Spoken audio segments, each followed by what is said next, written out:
మహాభారతం స్వర్గారోహణ పర్వం తెలుగులో 70వ ఎపిసోడ్. ధర్మరాజు స్వర్గానికి రాగానే తన సోదరుల కోసం వెదికాడు.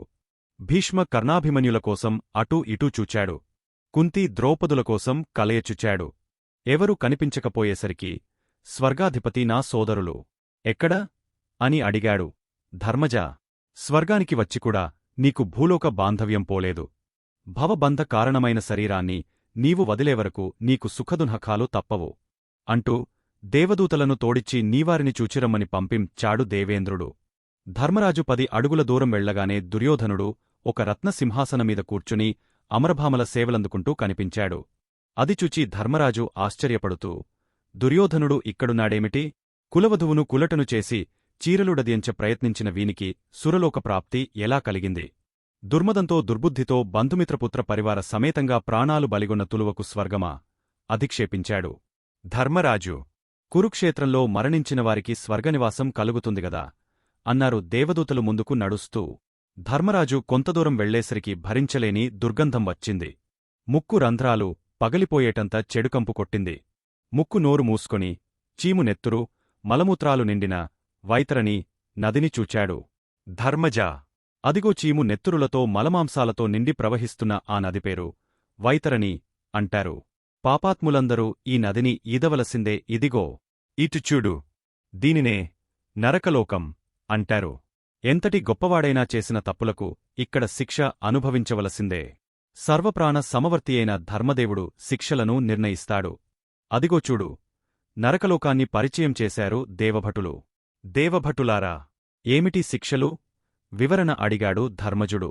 సలసల మరుగుతూ ఉన్న వేడినూనెలోపడి కరకరలాడుతూ కేకలు పెడుతున్నవాడు వావివరుసలు మరచి స్త్రీసంగమం చేసినవాడు. అదిగో అక్కడ ఉక్కురంపాలతో ముక్కలు ముక్కలుగా కోస్తున్నారు కదా వాడు అన్యాయ అక్రమాలు చేసి డబ్బు సంపాదించినవాడు. అటుప్రక్కగా ముళ్లగదలతో రక్తం చిందిపడేటట్లు కొట్టబడుతున్న స్త్రీ వ్యభిచార వృత్తితో పరుల సంసారాలను నాశనం చేసిన ఆడది. అటువైపుగా ఇనుప ముక్కులు ఉన్న గ్రద్దలు వెంటాడి మాంసాన్ని పీక్కుతింటున్నాయి చూచావా?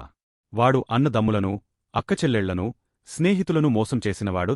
ఆ మారుమూలన చర్మం లేచివచ్చేట్లు ఇనుప కొరడాలతో కొడుతుంటే రక్తం కారుతున్న దేహంతో గావు కేకలు పెడుతున్నవాడు. తల్లిదండ్రులను గౌరవించక అనాదరంగా చూచినవాడు. ఆవంకగా చుర కత్తులతో నిలువుగా చీల్చబడుతున్నవాడు. అబద్ధాలు చెబుతూ నమ్మక ద్రోహం చేసినవాడు. మరొక ప్రక్కగా నిలుచుండబట్టి నిలువెల్లా ఉక్కుమేకులాతో దిగగొడుతున్నారే, వాడు ఆడవారిని వేసిలుగా మార్చి తార్చినవాడు. ఆవైపుగా క్రిందపరుండపెట్టి నోటినుండి రక్తమాంసాలు వచ్చేట్లుగా ఏనుగులచేత త్రొక్కిస్తున్నారు చూడు. ఆమె భర్తను నమ్మించి పరపురుషులతో కామసుఖాలు తీర్చుకున్న ఆడది మరొక వైపుగా ముళ్లపిటలమీద కూర్చుండబెట్టి ఇనుప సమ్మెటలతో తలమీద కొడుతుంటే గావుకేకలు పెడుతున్నవాడు. పరుల శ్రమను వడ్డీల రూపంలో వసూలు చేసినవాడు. ఇటుచుడు, నిప్పు కడ్డీలతో కాల్చుతూ మలమూత్రాలు తినిపిస్తున్నారే, వాడు పశుగ్రాసాలను, ఆహార ధాన్యాలను, త్రాగునీటిని పాడుచేసినవాడు.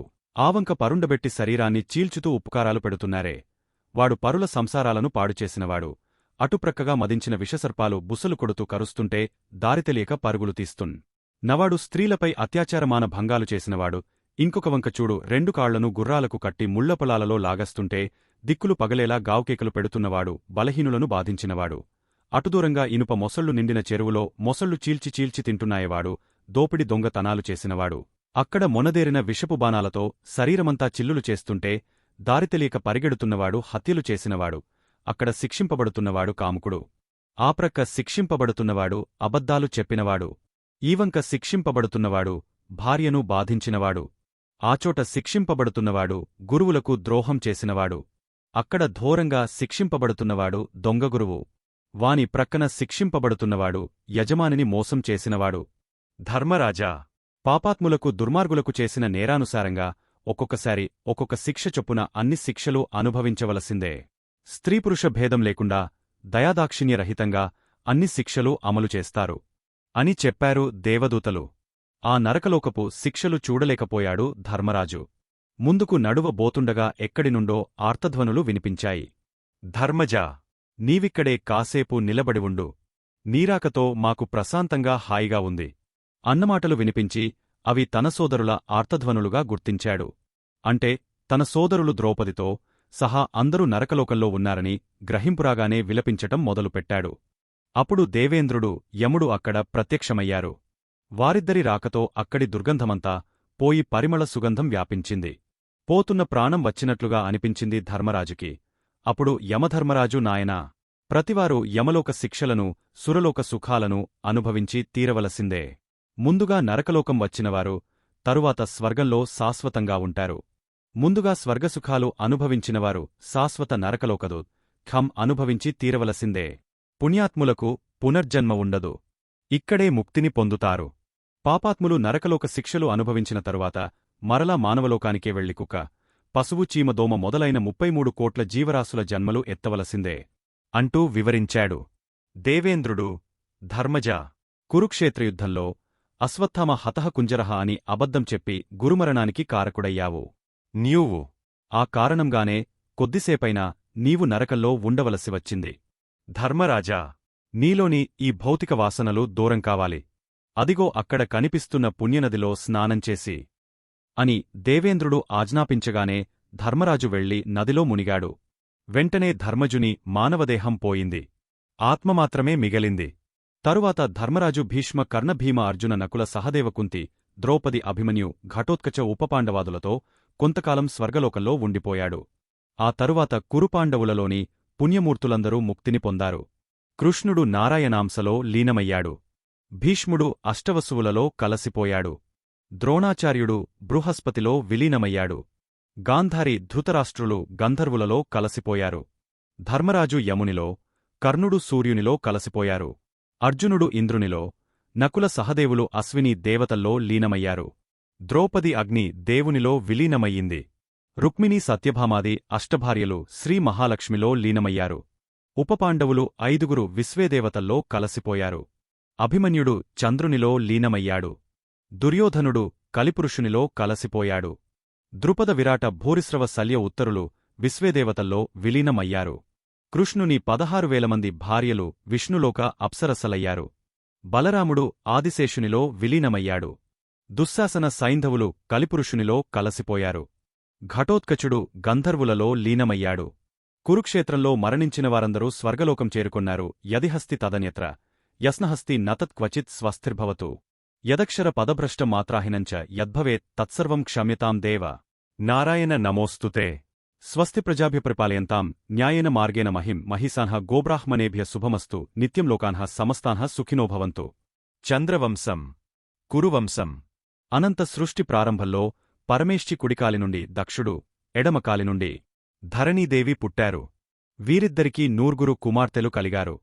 దక్షుని కుమార్తెయైన అదితికి కశ్యప ప్రజాపతికి వివస్వంతుడు కలిగాడు. వివస్వంతుని పుత్రుడు వైవస్వత మనువు. ఈ వైవస్వత మనువుకు ఇళా అనే కుమార్తె కలిగింది.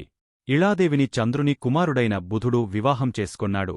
వైవస్వత మనువు పుత్రులందరూ 4 భాగాలుగా విడిపోయి బ్రాహ్మణ, క్షత్రియ, వైశ్య, శూద్రులుగా 4 వర్ణాలుగా విడిపోయారు. చంద్రుని కుమారుడైన బుధునివల్ల చంద్రవంశం ప్రారంభమయ్యింది. బుధుడు ఇళాదేవిలకు పురూరవుడు, పురూరవుడు దేవకాంత ఊర్వశికి, ఆయువు భార్య స్వర్భానవికి, నహుషుడు ప్రియంవదలకు, యయాతి భార్య శర్మిష్టలకు పురువు. చంద్రవంశమే పురువంశం, యాదవవంశం గా 2 భాగాలయ్యాయి.